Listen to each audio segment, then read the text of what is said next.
हम लोग मनुष्यों के द्वारा भी जो जल को निःसृत किया जाता है अधोभाग से, वो खारा होता है, इसलिए खारा हो गया वो जल। तो हमारे कुंभज ऋषि जो है चेले थे किनके? शिव जी महाराज जी के चेले थे। और उनके यहाँ कौन जा रहे हैं? तो हमारे परम गुरु शिव जी जा रहे हैं। कहा कि देवी हम जा रहे हैं कहीं पर। कहा कहाँ स्वामी जा रहे हो आप? कहा कि चेले के यहाँ जा रहे हैं। किस लिए जा रहे हैं? तो सत्संग करने जा रहे हैं। कहा कि चेला के यहाँ गुरु। बोले हाँ, गुरु को चेले के यहाँ जाना ही चाहिए। तो कहा कि मैं भी चलूंगी। कौन? सती महारानी, दक्ष प्रजापति की बेटी सती महारानी कि मैं भी चलूंगी ना। कहा कि बड़ी सुंदर बात है। कथा में यहीं से परंपरा आती है कि पति और पत्नी को मिलकर के आना चाहिए, कथा में बैठना चाहिए।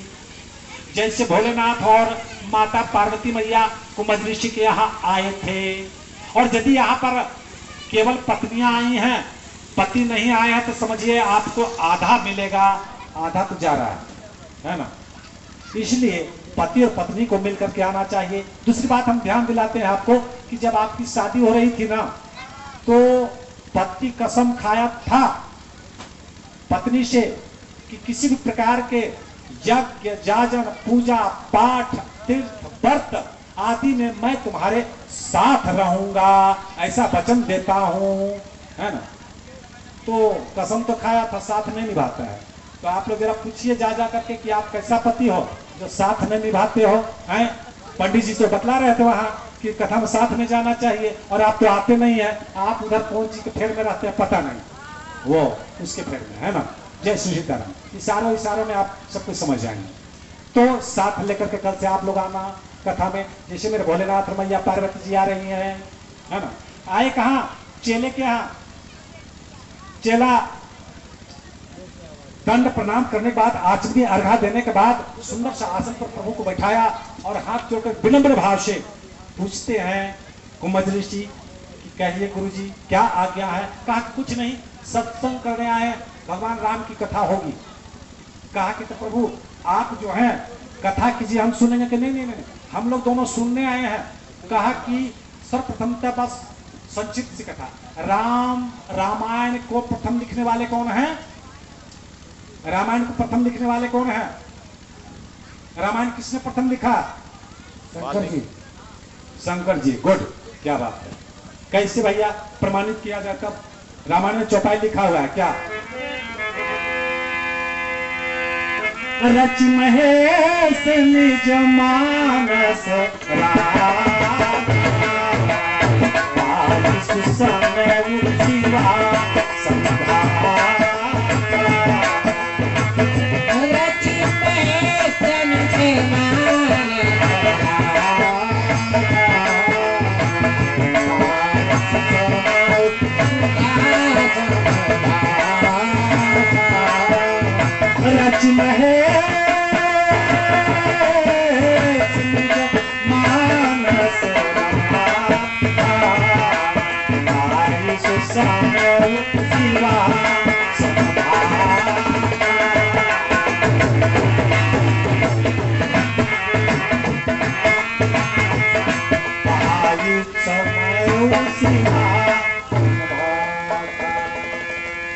रच महेश निज मानस राखा।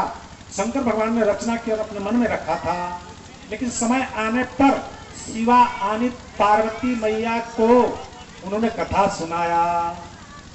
ये रामायण जी कथा। शंकर भगवान के बाद इस कथा को प्राप्त करने वाले कौन है? काक भुसुंडी जी महाराज। सुनने वाले कौन है? गरुड़ जी महाराज। काक भुसुंडी जी को प्राप्त हुआ। उसके बाद किसको प्राप्त हुआ भाई? ये कथा वाल्मीकि जी को तब प्राप्त हुआ है। आदि कवि वाल्मीकि जी। वाल्मीकि जी के बाद तब जो है अन्य तुलसीदास हैं और सब हैं, सबको ये सब कथा प्राप्त हुई हमारे जगत में। तो भगवान भोलेनाथ रामायण का रचिता है। जो रचयिता है वो कथा सुनने के लिए पति पत्नी नीचे बैठे, नीचे, और उनका चेला जो है ना, चेला का सिंहासन लगा करके ऊपर बैठा। क्यों? ऐसी परंपरा क्यों है कि हम यहाँ ऊंचे पर बिठाए गए हैं, आप नीचे में बैठे हो? इसलिए ये व्यास गादी कहलाती है। और व्यास गादी पर जो विराजमान होते हैं वो क्या होते हैं? व्यासाय विष्णु रूपाय। व्यास जो होते हैं विष्णु के स्वरूप होते हैं।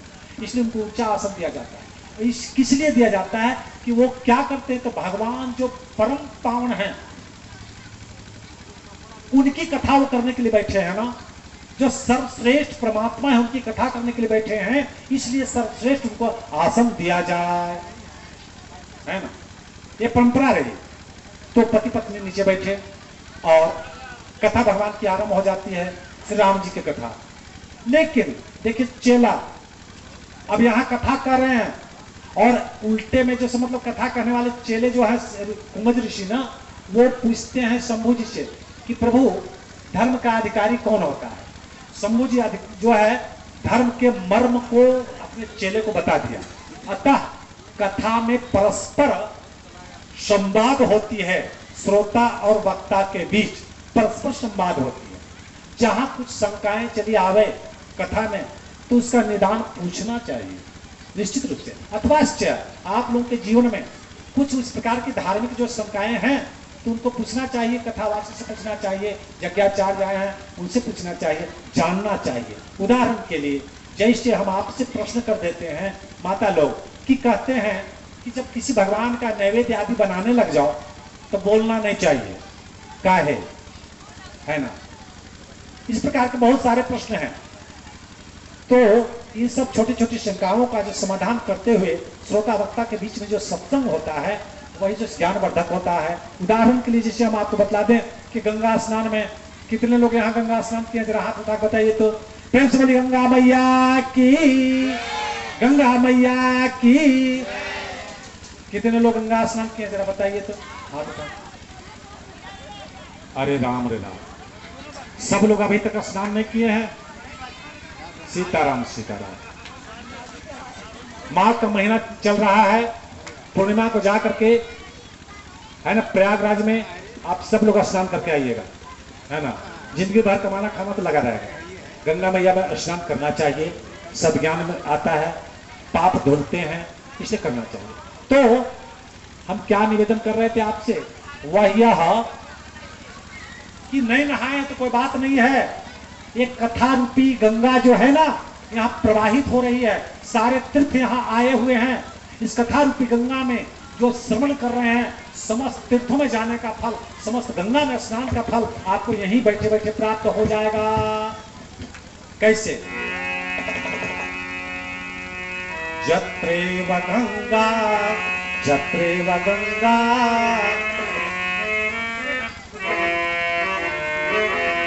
जत्रेव गंगा यमुना च तत्र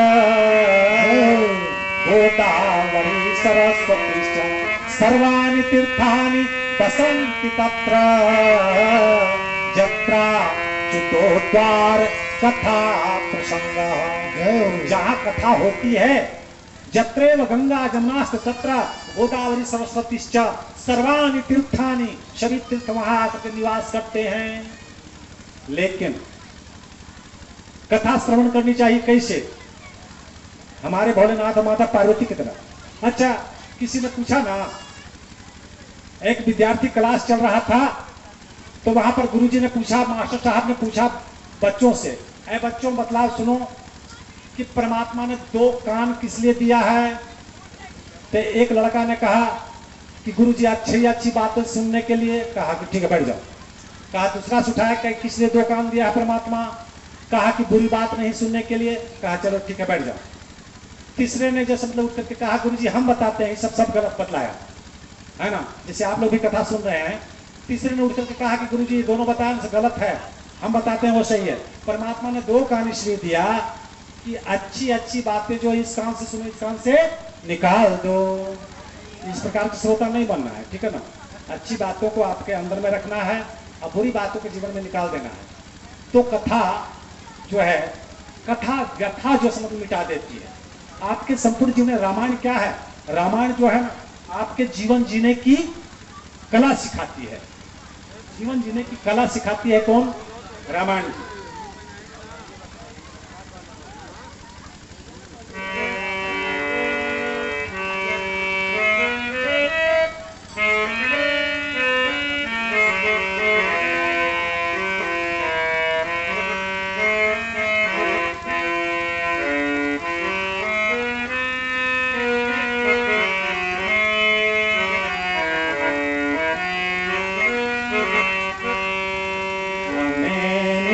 धर्म पर चलना सिखाती रोज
भया चरण करना सिखाती रोज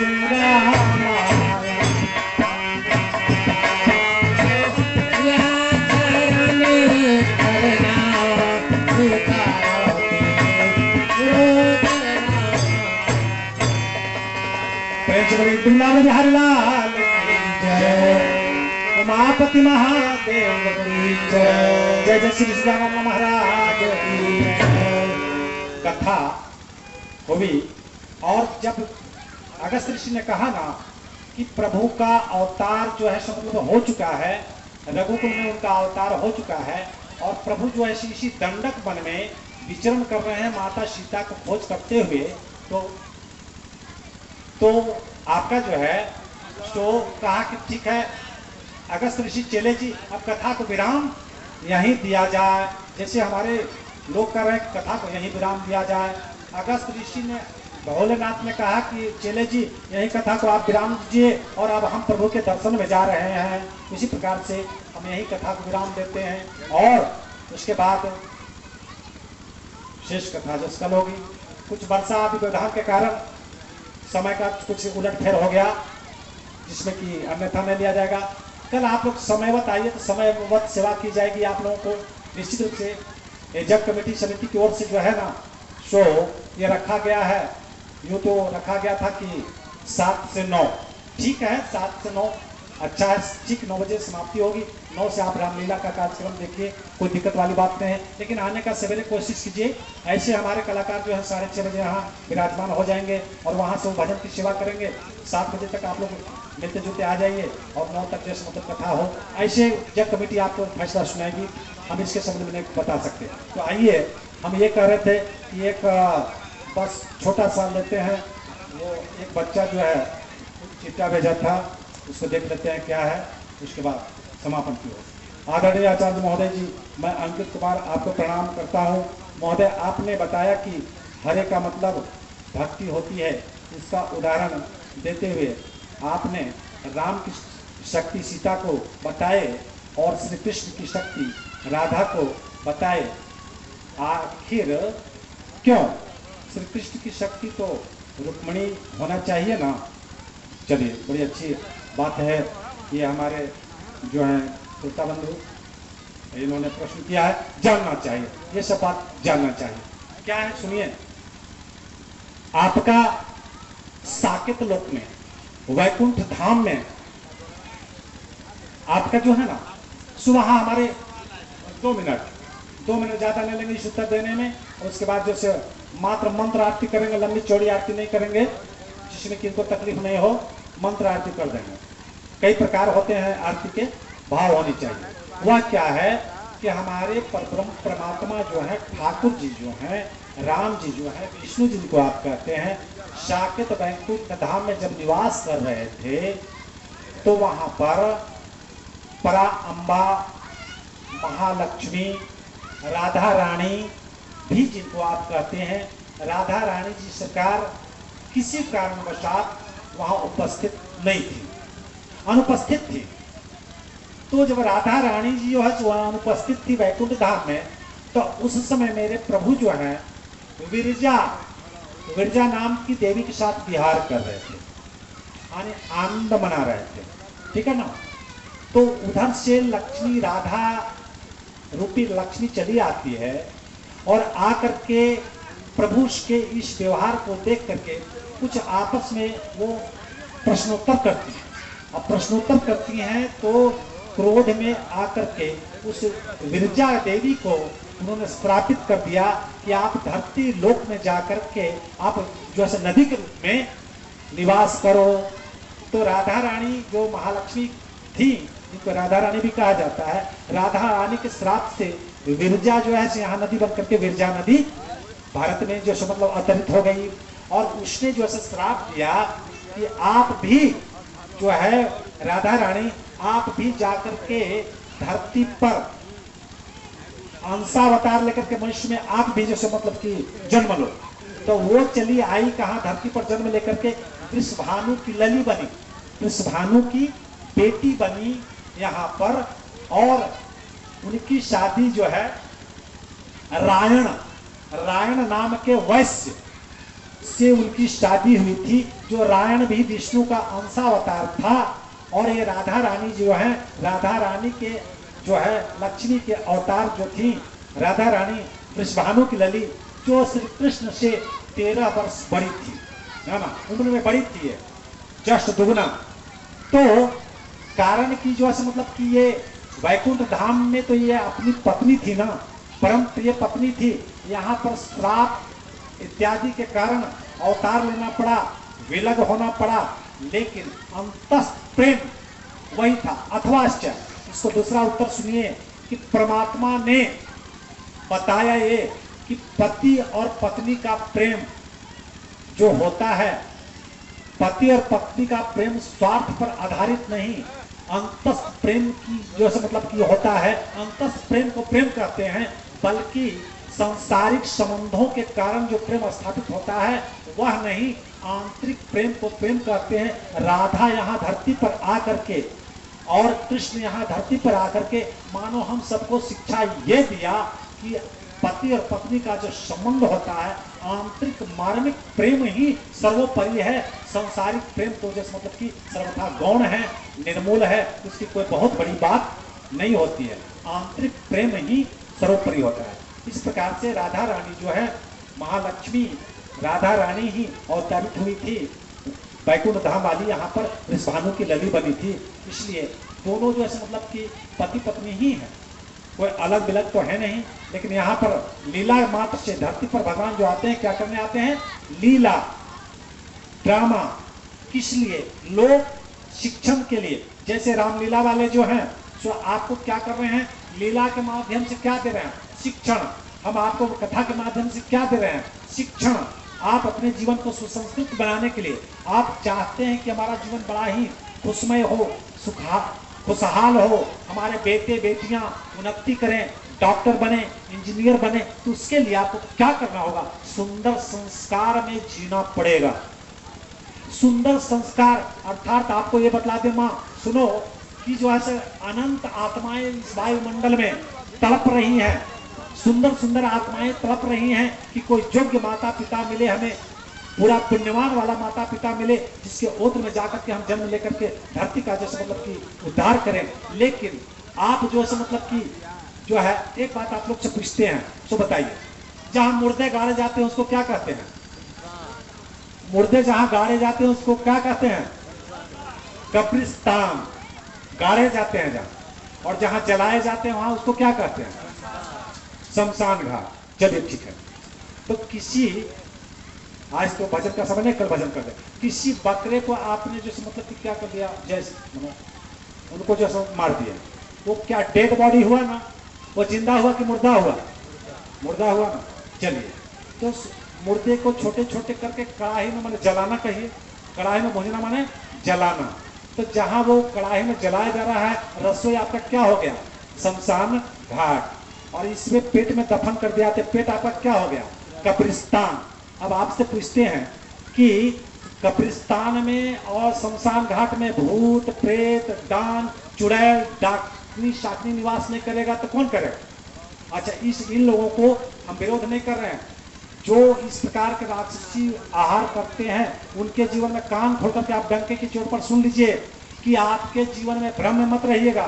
बजरंगबली की स्थापना कर रहे हैं, लेकिन आज जो है उन्हीं पर बजरंगबली की कृपा होगी, विष्णु जी की उन्हीं पर कृपा होती है जो शाकाहार जीवन जिएंगे। अन्यथा राक्षसी भोजन यदि आप करते हैं तो आपके ऊपर किनकी कृपा होगी? भूत का, प्रेत का, पिशाचनी का, डाकनी का, शाकनी का, ये सब की कृपा होगी। ईश्वर की कृपा आपके ऊपर तो हो नहीं सकती है, याद रखें डंके की चोट पर। अतः स्वच्छ जीवन व्यतीत करते हैं तो बड़ी अच्छी बात। एक बात और निवेदन कर दे, कुछ लड़कों को देखते हैं सोना का बजरंगबली पहने हुए, पूछते कि भैया बताओ मीट मछली खाते हो क्या? कहा खाते हैं पंडित जी। कहा क्या सुंदर बात है, बजरंगबली को यहाँ टांग लिया है और इधर से जैसे मतलब कि राक्षसी भोजन कर रहे हैं। अरे भैया खाते हो तो पहनो मत, और पहनते हो तो खाओ मत। उसी प्रकार से माताएं जो हमारी हैं शंखा चूड़ी पहनती हैं, ना शंख की चूड़ी बड़ी पवित्र मानी जाती है। शंख बहुत ही पवित्र माना जाता है, विष्णु भगवान के हाथ में होने के कारण, लक्ष्मी का भाई होने के कारण, इसलिए शंखा चूड़ी आप पहनती हो ना। यदि गुरु दीक्षा नहीं भी ली हो, शंखा चूड़ी पहनने के कारण इतना हाथ आपका पवित्र है, कोई भी साधु महात्मा आपके हाथों से भोजन कर लेगा। लेकिन यदि आप सात्विक रहोगी तो शंखा चूड़ी पहनती हो, उससे जल जो गिरता है नहाने वक्त गंगा जल के समान पवित्र होता है। इसलिए शंखा चूड़ी यदि आप पहनती हो तो मीट मछली खाओ मत, और खाती हो तो पहनो मत, अन्यथा बड़ा दोष आएगा, है ना। बहुत सारी बातें हैं। आप दीपक घर में जलाती हो तो एक बात हम निवेदन कर दें कि अमावस के दिन आप जो है तो घी का दीपक और रुई की बत्ती मत जलाना, नहीं तो लक्ष्मी रूठ जाएगी। उस दिन तेल का दीपक, तेल का दीपक और कपड़े की बत्ती लगा देना, है ना। तो यदि सायंकाल में आप दीप दान करते हैं अपने घर में, तो अमावस के दिन पितरों का दिन होता है और माँ लक्ष्मी का होता है, इसलिए उस दिन घी का दीपक नहीं जलाना चाहिए, गाय का घी का दीपक और रुई की बत्ती नहीं जलानी चाहिए, दरिद्रता आती है। उसी प्रकार से हम आगे बातें आपको बतला दे कि चतुर्थी तिथि को, चतुर्थी चौथ को, 2 चौथ होता है। चतुर्थी तिथि के दिन आप जो है गाजल और मूली नहीं खाना चाहिए। गणेश जी की भक्ति सब गायब हो जाएगी, गणेश जी आप पर कृपा करेंगे। इसलिए गणेश की भक्ति जो करते हैं तो चौथ के दिन आप मूली और गाजर मत खाओ। लेकिन यहाँ तो देखते हैं क्या परिपाटी क्या लोग चला दिया, सरस्वती पूजा में पूरे गाजर, क्या बात है। उसी प्रकार से आगे बात आती है कि एकादशी तिथि आने वाली है। एकादशी के दिन अरे मत एकादशी करो, लेकिन चावल उस दिन मत खाओ। चावल खाने से पेट में नाना प्रकार के रोग के बैक्टीरिया जैसे उत्पन्न होते हैं, मत व्रत करो, मत धर्म मानो। लेकिन चावल खाने से एकादशी तिथि को पेट में सड़न होता है, उससे नाना प्रकार के आपके जो जीवाणु जन्म लेते हैं, इम्यूनिटी शक्ति जो है आपका रोग प्रतिरोधक क्षमता आप में घटती है। इसलिए एकादशी को दोनों टाइम आप रोटी खा लिया करो। बहुत सारी बातें हैं, आइए खाली ऐसी दीप घुमा दीजिए। ओम चंद्रमा मनसो जातः चक्षुः सूर्यो यजायतः श्रोत्रान् वायु सम्मानश्च मुखात् अग्निर्जायते। कर्पूरगौरं करुणावतारं संतारसारं भुजगेन्द्रहारं सदा वसन्तं हृदयारविन्द्रे भवं भवानि शरणं। मंत्रारार्थिकं समर्पयामि। ओम सर्वेभ्यो देवताभ्यो सर्वेभ्यो देव्याश्च नमः। रख दीजिए। आज कथा इतनी भई सुनिए हनुमान सिया राम, जो जहां से आए प्रभु जाए करो विश्राम। जग कमेटी की ओर से एक निवेदन है, उसको सुन लिया जाए। हम अपनी वाणी को विराम दे चुके हैं। जग